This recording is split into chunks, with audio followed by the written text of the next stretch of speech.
नमस्कार साथियों, स्वागत है सिलेक्शन गुरुजी ऑनलाइन यूट्यूब चैनल के constable tradesman practice session batch में। और आज एक बार फिर कुछ महत्वपूर्ण सवाल जो एग्जाम के पॉइंट ऑफ व्यू से इंपॉर्टेंट हो सकते हैं, उनकी प्रैक्टिस की सीरीज जुनून बैच में हम आपका स्वागत करते हैं।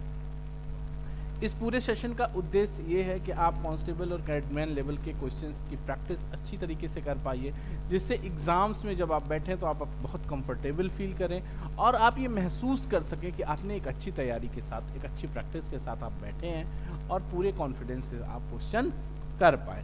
स्टार्ट करते हैं आज का वीडियो अपने मोटिवेशनल कोट से। जो आप चाहते हैं उसे पाने के लिए आपको करने वाली छोटी छोटी चीज़ों से भी सफलता मिलती है। कहते हैं ना, इंसान को छोटे छोटे प्रयास करने चाहिए। यही छोटे छोटे प्रयास, किसी इंसान में कोई बहुत बड़ा दुर्गुण नहीं होता है, छोटी छोटी चीज़ें होती हैं जिसको वो अवॉइड करता है, जिन कमियों को वो दूर नहीं करता है, और वो छोटी छोटी कमियां, वो छोटे छोटे प्रयास ना करना है उसे एक दिन भारी पड़ता है और वो सफल नहीं हो पाता है। तो अपनी सफलता के लिए ज़रूरी है कि आप छोटे छोटे प्रयास करते रहिए। देखिएगा ध्यान से, एक सवाल है और अच्छा सवाल है, ये प्रॉफिट लॉस के चैप्टर से निकल के आ रहा है आपके लिए। कह रहे हैं कि एक घड़ी को 16% मुनाफे पर बेचा जाता है, यदि घड़ी 10% कम दाम पर खरीदी गई होती और 10 रुपये कम दाम में बेची गई होती। इसको सर करेक्ट कर लीजिएगा, ये 10 नहीं होगा, ये 14 होगा। ध्यान से समझ लीजिएगा। यहाँ पे क्या होगा? 14 रुपए 14 कम दाम में बेची जाती तो 25% का मुनाफा होता। घड़ी की लागत कीमत ज्ञात करें। तो सिंपल सा सवाल है, समझने की कोशिश करिए। देखिए कह क्या रहे हैं कि एक घड़ी, मान लीजिए सीपी है, ये एसपी है। 100 रुपये अगर उसका सीपी है, 16% के प्रॉफिट पे बेच रहे हैं तो 116 रुपये में बेचेंगे। यानी अगर ये 100% है तो ये कितना है? 116%। कह रहे हैं अगर इसको 10% कम में खरीदा गया होता, यदि इसको 10% कम में खरीदा गया होता, यानी कितने में खरीदा गया होता? 90% में। और कह रहे हैं कि 10 रुपये कम में बेचा गया होता, माइनस 14 रुपये कम में बेचा गया होता तो 25% मुनाफा होता।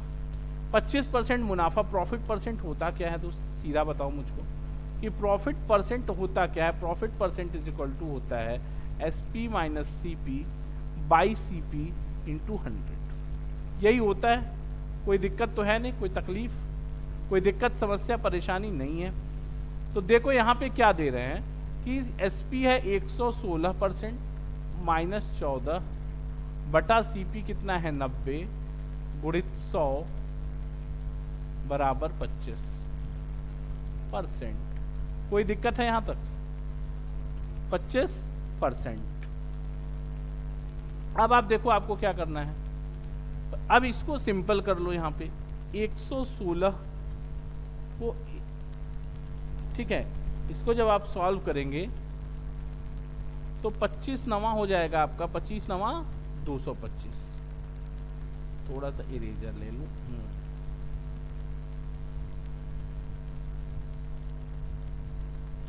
225% 225% इज इक्वल टू 11600% माइनस 1400 ना। ये इधर आके इसमें से घटेगा, सॉरी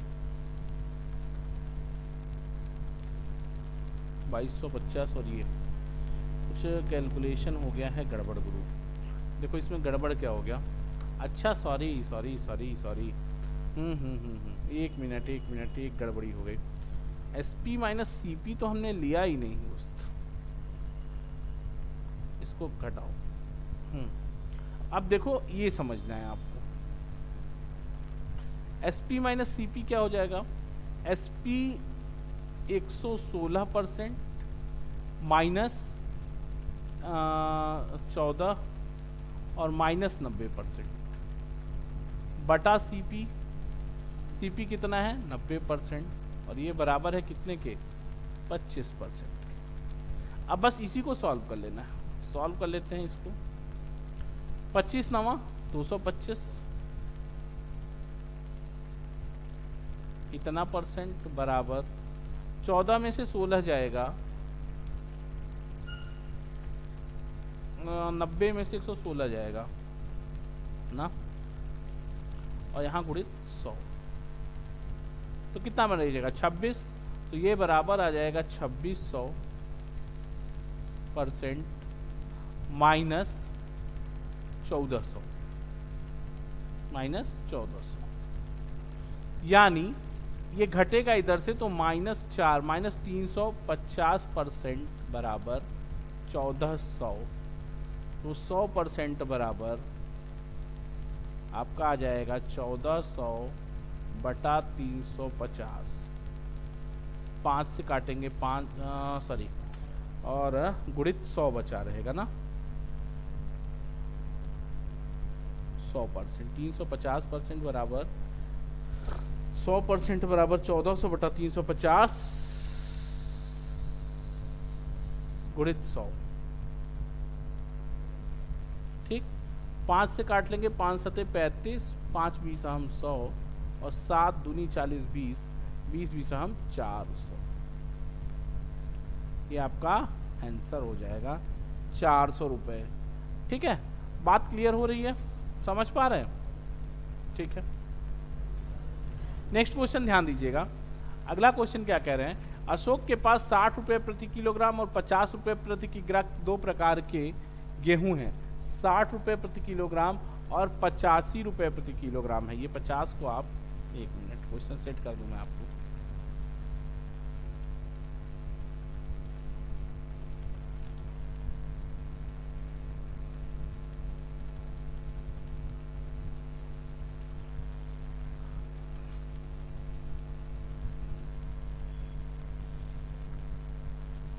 प्रति किग्रा ऐसे दो प्रकार के गेहूं हैं, यदि वह इनके मिश्रण को 84 रुपए प्रति किग्रा में बेचकर 20% लाभ कमाता है तो मिश्रण में इन प्रकारों का अनुपात क्या है। देखो भैया, एक प्रकार मान लो ए है जिसका मूल्य 60 रुपए प्रति किग्रा है, और एक प्रकार बी है जिसका मूल्य 85 रुपए प्रति किग्रा है।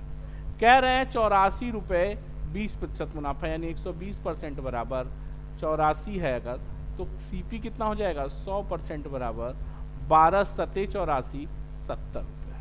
तो यहाँ ऑप्शन आ गया 70। इसको आप कट कर दिए तो 10, और इसको कर दिया तो 15, यानी 3 संबंधे 2 का अनुपात हो गया। सिंपल सवाल, समझ गए, कर लोगे ना। अगला क्वेश्चन ध्यान दो। अगले क्वेश्चन में कह रहे हैं कि अजय ने अपनी जमा पूंजी एक बैंक में निवेश की। यह राशि साधारण ब्याज पर 2 साल में 1120 और 5 साल में 1300 हो जाती है। मूल राशि कितनी है? ध्यान से समझिएगा जरा सा। कह रहे हैं कि 5 साल में 1300, 5 साल में 1300 हो गई, तो और 2 साल में कितनी है 1120, यानी 3 साल में ये कितना हो गया 80 इधर और 180, यानी 1 साल का ब्याज कितना हो गया 60। ये प्रति वर्ष का ब्याज है। अगर हम 2 साल के ब्याज की बात करें तो 2 साल का ब्याज 120 रुपए, ये 2 साल का ब्याज है। कोई तकलीफ है? अब 2 साल का ब्याज, अगर 2 साल के ब्याज के साथ 1120 रुपया इसका मूलधन है, हमारे सॉरी मिश्रधन है, तो ब्याज घटा दीजिए 120, तो मूलधन कितना आ जाएगा आपका 1000 रुपये। क्लियर सवाल? ठीक है ना, बात समझो। 5 साल में 1300, 2 साल में 1120, तो 3 साल का ब्याज 180, 1 साल का ब्याज 60, 2 साल का ब्याज 120। अब जब 2 साल का ब्याज 120 है और 2 साल का मिश्रधन 1120 है, तो 120 घटा दो 11,000 रुपये, 1000 रुपये आपका मूलधन हो गया। अगला सवाल ध्यान दीजिएगा। सतीश ने एक निश्चित दिन 2000 रुपये साधारण ब्याज पर और चक्रवृद्धि ब्याज पर निवेश किए। यदि ब्याज दर 6% हो तो 3 साल की अवधि में साधारण ब्याज और चक्रवृद्धि ब्याज का अंतर निकालें। इसका एक तो फार्मूला भी है, लेकिन फार्मूला थोड़ा लंबा है, वो याद भी नहीं है, और बहुत कैलकुलेशन भी उसमें आता है। इसलिए हमने आपको सिंपल तरीका बताया हुआ है कि आप मूलधन 2000 रुपये लीजिए, 6% इसका हो गया 20 का 120, फिर इसका 6% आप निकालिए, इसका 6% आपको मिलेगा 12 छक 72, 7.2, और फिर इसका 6% जब आप लेंगे ना तो 72 दूना 44, 72 दूना 144, हाँ ये आपको मिल जाएगा 4.32, 6%।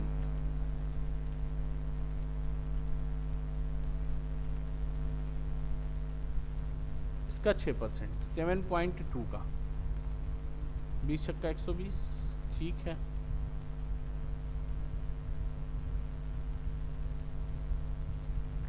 सेवन पॉइंट टू इंटू 6, 6 दूनी 12, 6 दूनी 12 1 और 6 के 24 1 25.0.252 हो जाएगा।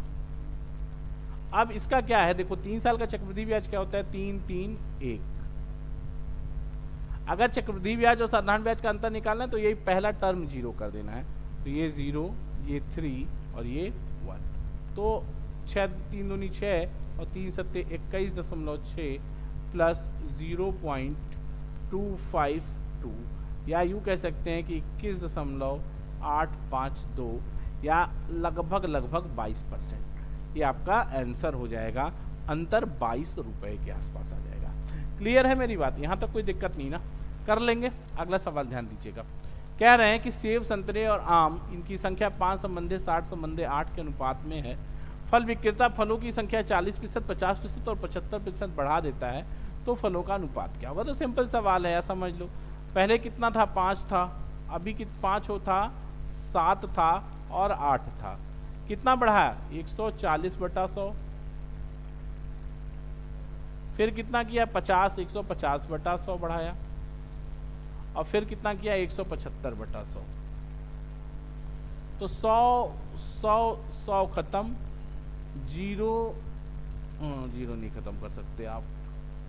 5 से काटो, क्या कटेगा, यहाँ 5, 14, 25, चलो ये 70 हो गया। ये कितना हो गया, 15 छक्का 90, 15 सत्ते 105, ये 10 50 हो गया।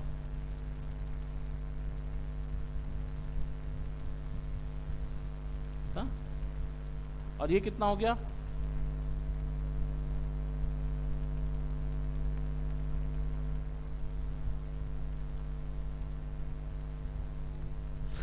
आठ पंजे 40 की 0 हासिल 4, 8 पंजे 40 की 0 हासिल 4, 8 सत्ते 56, 4 60, 6 8 1 8 6 14। कितने से, 35 से कट जाएगा, 35 दूनी 70, 35 तियां, ये 0 से खत्म हो गया। तो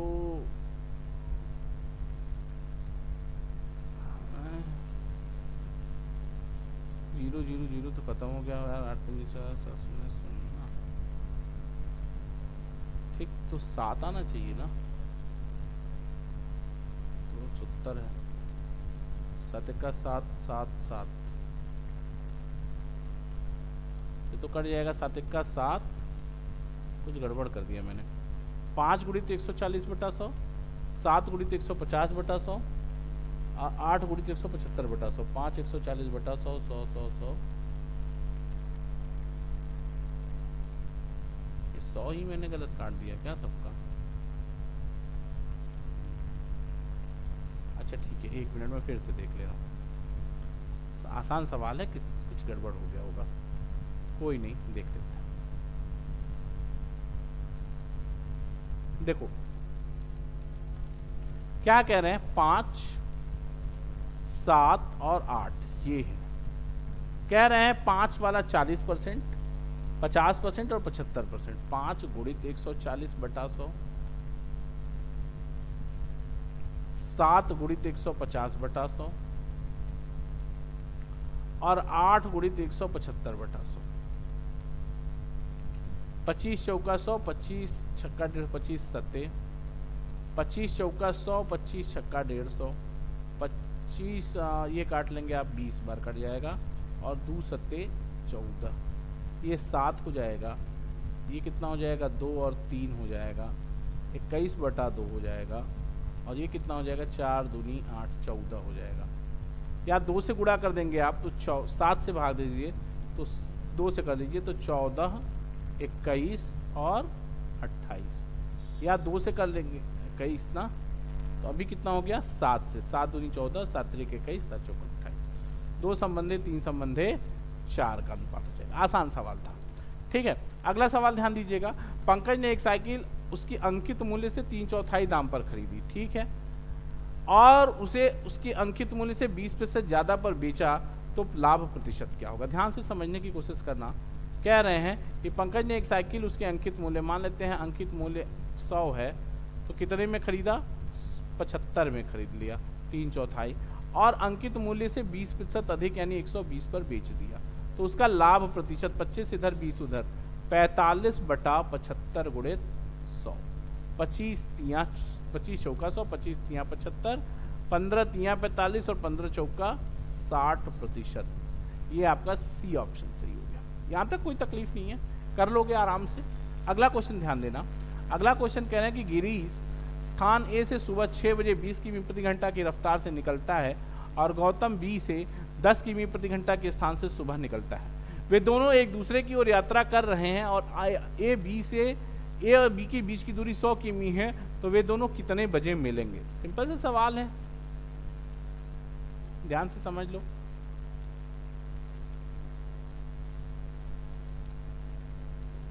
देखो ये ए है, ये बी है, 100 किमी की दूरी है दोनों के बीच में।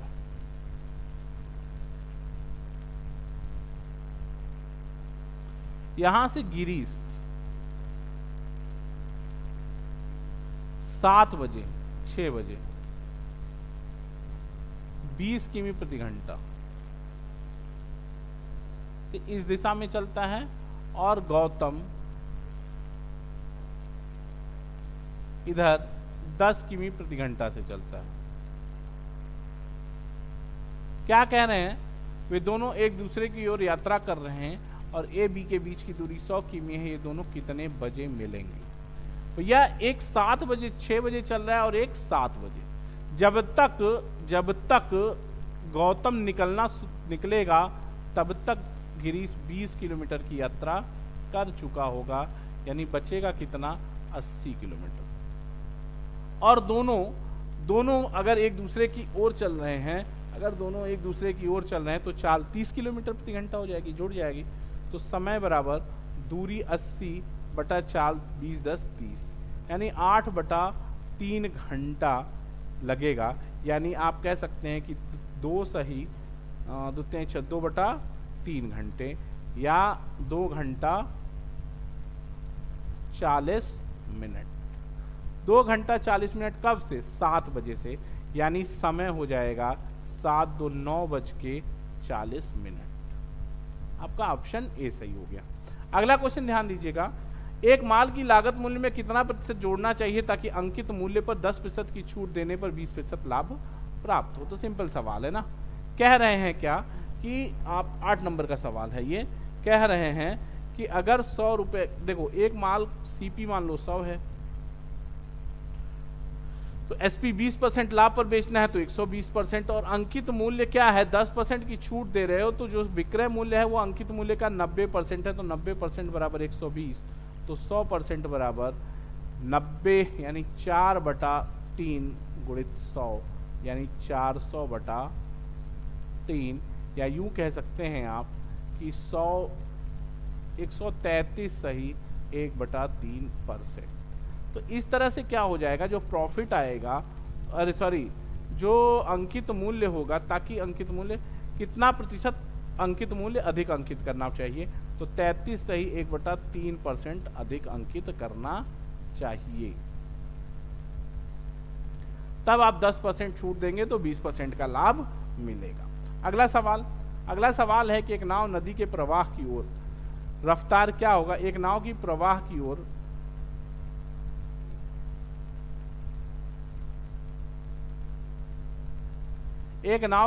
की ओर रफ्तार क्या होगा जब नाव की रफ्तार स्थिर पानी में 10 मीटर प्रति सेकंड है और नदी के रफ्तार नाव की रफ्तार से 20% है। तो आप सीधा सीधा निकालो ना कि आपको x पता है, एक नाव की प्रवाह की ओर रफ्तार क्या होगी अगर स्थिर जल में, यानी x बराबर 10 मीटर पर सेकंड है, और y अगर करेंगे तो y इसका 20% है यानी 1/5 है, तो 10 गुणित 1/5 बराबर 2 मीटर पर सेकंड। x क्या है, शांत जल में नाव की चाल है, और y क्या है, धारा की चाल है। तो कह रहे हैं कि एक नाव की प्रवाह की दिशा में चाल क्या होगी, तो प्रवाह की दिशा में चाल क्या होती है,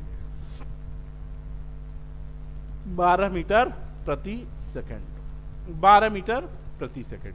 अगला सवाल, 4 सेंटीमीटर और 6 सेंटीमीटर आंतरिक त्रिज्या और बाहरी व्यास, आंतरिक और बाहरी व्यास के एक खोखले गोले को एक 8 सेंटीमीटर आधार व्यास वाले शंकु में पिघलाया जाता है। शंकु की ऊंचाई ज्ञात कीजिए। ठीक है, शंकु में पिघलाया जाता है, शंकु की ऊंचाई ज्ञात कीजिए।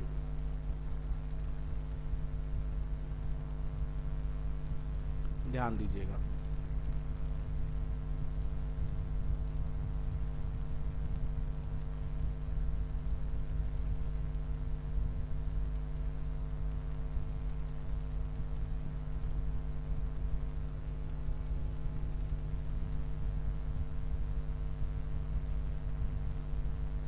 देखो 4 सेंटीमीटर और 6 सेंटीमीटर आंतरिक और बाहरी व्यास वाले एक खोखले गोले को 8 सेंटीमीटर आधार वाले शंकु से पिघलाया जाता है। 8 सेंटीमीटर आधार व्यास वाले शंकु से पिघलाया जाता है। शंकु की ऊंचाई ज्ञात कीजिए। शंकु का आयतन क्या होता है? 1/3 पाई r स्क्वायर h बराबर, यहाँ पे हो जाएगा 4/3 पाई r1 cube minus r2 cube. ठीक, 1/3 से खत्म, पाई से खत्म हो जाएगा। r स्क्वायर कह रहे हैं, शंकु का r पूछ ही रहा है। r स्क्वायर 8 सेंटीमीटर आधार व्यास, अच्छा सॉरी, आधार का व्यास दिया हुआ है 8, तो त्रिज्या कितनी हो जाएगी? 4। तो 4 का मतलब हो गया 4 चौके 16, पाई से पाई घटाए 8, 16h बराबर ये हो जाएगा 4। और क्यूब की बात करोगे जब आप, तो क्यूब हो जाएगा 216, 6 का क्यूब 216 और माइनस 4 चौके 16 चौका 64, या इस 4 से इस 4 को भी काट दोगे तो 4h बराबर बचेगा कितना? 2 और 11 5 52, हाँ 152। तो h बराबर हो जाएगा 4 तिहाई 12, 4 तिहाई 12, 4 बट्टे 32, h 38 सेंटीमीटर आ जाएगा। ये पहला ऑप्शन सही हो गया। अगला सवाल ध्यान दीजिएगा। कह रहे हैं कि एक व्यक्ति को एक दूरी तक यात्रा करने में 10 घंटे लगते हैं अगर वह अपनी गति को 20% कम कर देता है। अगर वह अपनी गति को 20% कम कर देता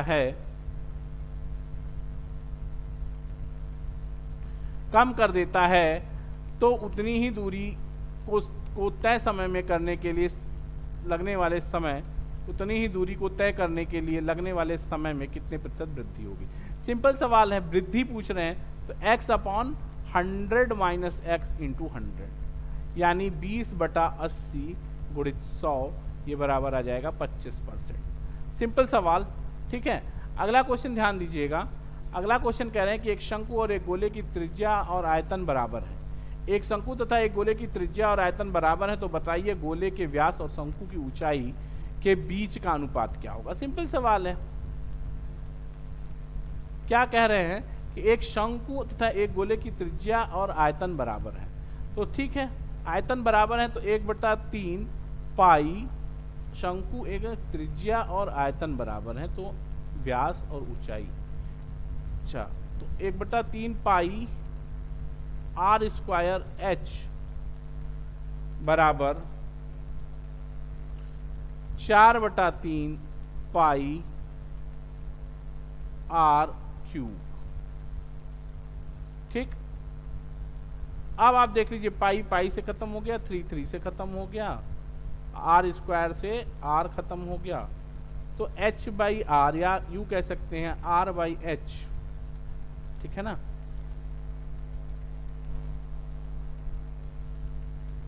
दो बचेगा कहीं क्या?